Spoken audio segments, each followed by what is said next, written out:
Hi, I'm Sarika Benjamin and welcome back to my channel Benji's Home Cooking. Today I bring to you the recipe of caramel custard, a dessert that is so easy to make with basic ingredients, and yet it is a piece of art, a delight to the eyes and equally tasty. To start with, I'm using 3 tablespoons of fresh cream. Now this is absolutely optional. I'm adding it because I like my custard creamy and smooth. So if you don't want cream, you can just skip it. To that, I'm adding 1/4 cup of sugar and we're going to mix it well.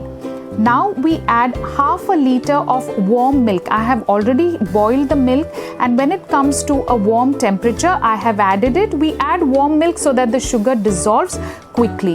Once the sugar is dissolved, we will let it sit for a while and meanwhile make the caramel. To make the caramel, I have taken another 1/4 cup of sugar, add a tablespoon of water, and on a medium flame, we are going to stir it till it comes to a nice orangish brown or amber color. Once you add the water, the sugar will slowly start dissolving. Make sure the flame is on medium-low. Few important things to remember while making the caramel. The flame has always to be on medium-low. We need to stir it continuously but very gently, making sure it doesn't spill on our hand because it's very hot and can burn the skin. And we need to maintain the color, not over brown, just amber, and then pour it in the container. Don't over brown the caramel or it will give a bitter taste, and we don't want that. You can use a cake mold or a steel vessel with a flat bottom, but just remember, the moment you pour the caramel, the container becomes very hot, so gently just swirl it till it reaches all the sides, and we are going to let it set. So while the caramel is setting, we will whisk 4 eggs till they are well mixed. Now caramel takes about 10 minutes. Meanwhile, we will do the other preparatory work. We will now add vanilla essence. I've taken 2 tablespoons, add it to the milk mixture followed by the eggs. If you are a person who's very sensitive to the smell of egg, please feel free to add a little extra vanilla essence. It's not going to harm the recipe or change the taste. Make sure the milk is at room temperature while adding the eggs, or the eggs can curdle or get cooked. And once it is all mixed, we are going to run it through a sieve. The idea to run it through a strainer is to get rid of any egg strands so that the mixture is creamy. You can see the leftovers here.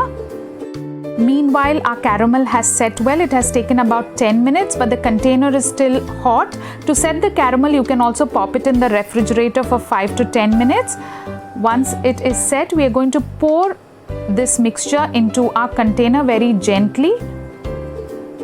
It's time to bake our custard. For that, I have taken a glass baking dish which is wide enough. You can take a tray or any vessel that is wide. Pour some warm water and keep our custard baking tin in it. Make sure the water level reaches the quarter of your tin.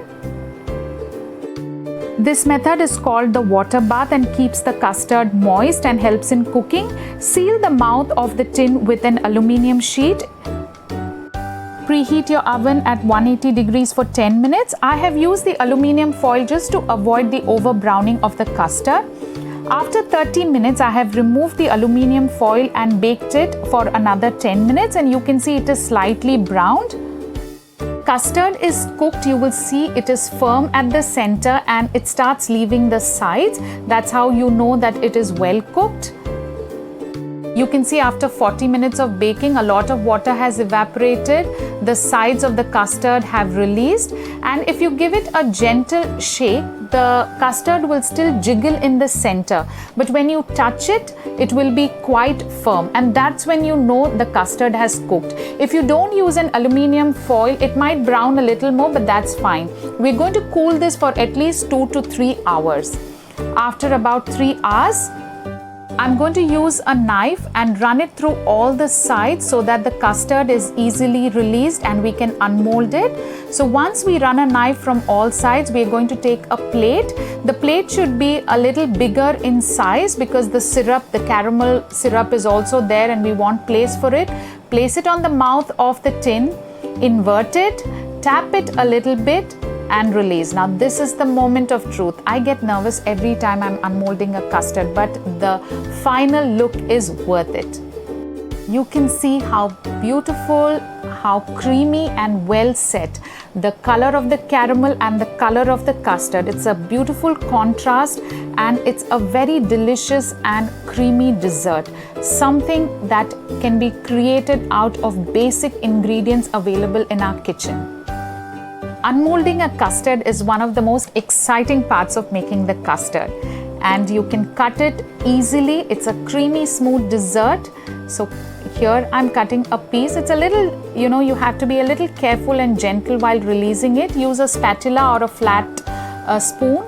And here goes our custard. So quick, so tasty, so easy, and so beautiful to look at. Just see how creamy it is. I hope you have enjoyed this recipe and you will try it. A simple dessert that is a piece of art. If you try this recipe, do send us the pictures and let us know how you like it. Do like, share and subscribe and leave your feedback in the comment section. If there is any recipe you would be interested to learn, do let us know in the comment section and we'll try our best to bring it to you.